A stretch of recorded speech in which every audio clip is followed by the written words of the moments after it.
Hey, what about foreclosures and short sales? Discounted properties, properties that are, damaged. Should I be looking at rehab projects? Are those good first-time home buyer investments? Is that where I should look? You ever think about that?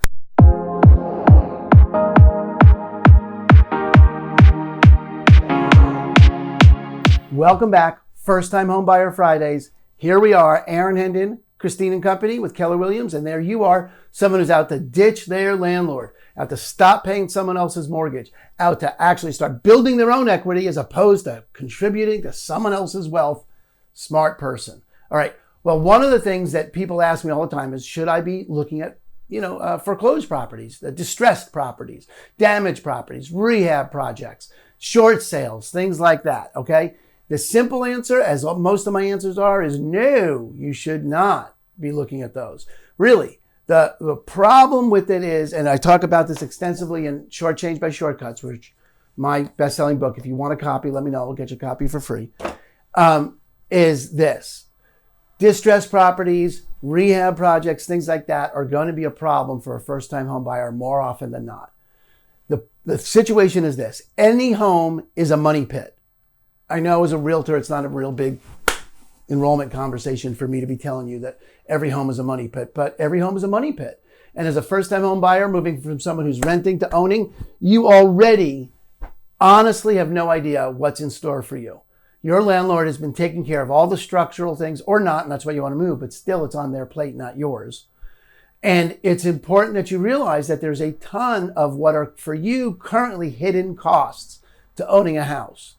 Right? By buying a distressed property or a rehab project or a foreclosure, you're buying a ton of someone else's problems. Look, buying anything used, you're buying someone else's problems. But buying a distressed property, just think about it. It's a foreclosed house. The house is in foreclosure. That means they haven't been paying the mortgage for 6 to 18 months. You think they stopped working on the house? I mean, they're not keeping the house in good shape for that 6 to 18 months. They're not doing anything with the house. There's more deferred maintenance there than normal. They don't even care if the house sells. The bank does. So they're not putting any energy into fixing that house up. It's quite clearly buying a vast, open, gaping hole.